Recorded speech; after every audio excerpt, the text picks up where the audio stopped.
टूटने लगे हौसले तो याद रखना, बिना मेहनत के तक तो ताज नहीं मिलते। टूटने लगे हौसले तो याद रखना, बिना मेहनत के तक तो ताज नहीं मिलते। ढूंढ लेते हैं अंधेरों में मंजिल अपनी, ढूंढ लेते हैं अंधेरों में मंजिल अपनी। जुगनू कहीं रोशनी के मोहताज नहीं होते, जुगनू कहीं रोशनी के मोहताज नहीं होते।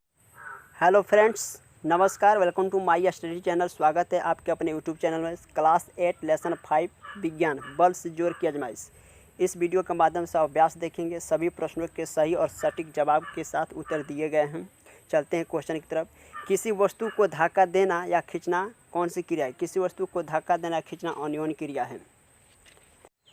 बल क्या है? किसी वस्तु को धक्का देना अथवा खींचना बल कहलाती है। बल वह भौतिक कारक है जिसके द्वारा किसी वस्तु की स्थिति, विराम या गति की अवस्था में परिवर्तन लाया जा सकता है। स्थिति या विराम की अवस्था में परिवर्तन लाया जा सकता है। बल के द्वारा कौन कौन सी क्रियाएं की जा सकती है? बल के द्वारा निम्नलिखित क्रियाएं की जा सकती है। वस्तु के आकार में परिवर्तन लाना, विराम अवस्था से गति अवस्था में लाना, गति की दिशा में परिवर्तन लाना, गति में वृद्धि और गति में ह्रास लाना। दो वस्तुओं का अंतःक्रिया से आप क्या समझते हैं? दो वस्तुओं के बीच अंतःक्रिया के कारण बल लगते हैं। दो वस्तुओं के अंतःक्रिया से हम यही समझते हैं।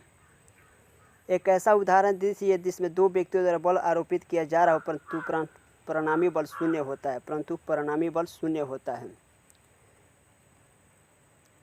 दो व्यक्तियों द्वारा आरोपित बल किया जा रहा हूँ किंतु परिणामी बल शून्य होता है। इसको स्पष्ट करने के लिए रस्साकसी का खेल लेते हैं। दोनों बलों द्वारा विपरीत दिशा में बराबर बल लगाने के कारण रस्सी को अपनी ओर खींच नहीं पाते हैं। किसी वस्तु पर विपरीत दिशा में बल कार्य करते हैं तो वस्तु पर लगने वाला कुल बल दोनों बलों के अंतर के बराबर होता है। कुल बल दोनों बलों के अंतर के बराबर होता है। रस्साकसी के खेल में दो दलों द्वारा बल किस दिशा में लगाया जा सकता है? रस्साकसी के खेल में दो दलों द्वारा बल एक दूसरे की विपरीत दिशा में लगाया जा सकता है। एक दूसरे की विपरीत दिशा में लगाया जाता है। संपर्क बल, असंपर्क बल के दो प्रकारों का स्पष्ट कीजिए। संपर्क बल दो प्रकार के होते हैं। पहला पेशीय बल, हमारे मांसपेशियों द्वारा लगाए गए बल पेशीय बल कहलाती है। दूसरा घर्षण बल, दो वस्तुओं के संपर्क में आने से गति का विरोध करने वाला बल घर्षण बल कहलाता है। तथा असंपर्क बल दो प्रकार के होते हैं। पहला गुरुत्वाकर्षण बल, वह बल जिसके कारण पृथ्वी पिंडों को अपनी ओर आकर्षित करते हैं, गुरुत्वाकर्षण बल कहलाती है। दूसरा चुंबकीय बल, जिस बल के कारण चुंबक अपनी ओर वस्तुओं को आकर्षित करते हैं, चुंबकीय बल कहलाती है।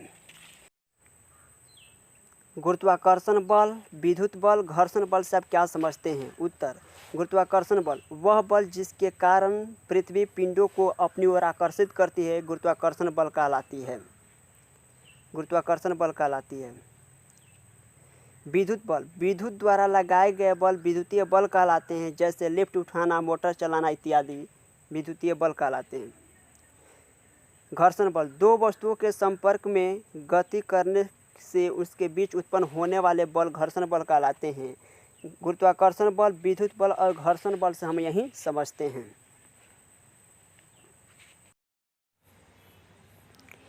भार क्या है? क्या भार को बल की माप के लिए प्रयुक्त किया जा सकता है? भार पृथ्वी द्वारा लगाए गए गुरुत्वाकर्षण बल का परिणाम होता है। हाँ, भार को बल की माप के लिए प्रयुक्त किया जा सकता है। मिलान कीजिए।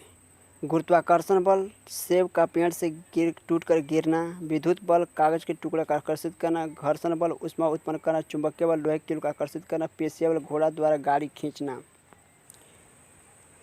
बल की इकाई का नाम बताइए। उत्तर, न्यूटन। बल की इकाई का नाम न्यूटन है। जब गेंद को हवा में फेंका जाता है तो इसकी गति में परिवर्तन होता रहता है। यह परिवर्तन किन किन बलों द्वारा किए जाते हैं? उत्तर, जब गेंद हवा में फेंका जाता है तो इसकी गति में परिवर्तन होता रहता है। यह परिवर्तन घर्षण बल और गुरुत्वाकर्षण बल द्वारा किए जाते हैं। यह परिवर्तन घर्षण बल और गुरुत्वाकर्षण बल द्वारा किए जाते हैं। घर्षण बल और गुरुत्वाकर्षण बल। पेड़ से नीचे गिरते समय सेब पर कौन सा बल कार्य करता है? पेड़ से नीचे गिरते समय सेब पर गुरुत्वाकर्षण बल कार्य करता है। गुरुत्वाकर्षण। जब दो वस्तुओं को एक दूसरे के साथ रगड़ खाता है तो इनके सतहों के बीच जो बल कार्यरत रहता था वह बल होता है। उत्तर, घर्षण। वह बल घर्षण बल है। इनमें कौन असंपर्क बल है? चुंबकीय बल असंपर्क बल होता है। यह वीडियो रक्षाबंधन के शुभ अवसर पर अपलोड कर रहा हूँ। मेरे वीडियो को लाइक करें, कमेंट करें तथा दोस्तों के पास शेयर करें। मेरे चैनल को सब्सक्राइब करें। So thanks, all the best, best of luck मेरे दोस्तों, बेस्ट ऑफ लक मेरे फ्रेंड्स।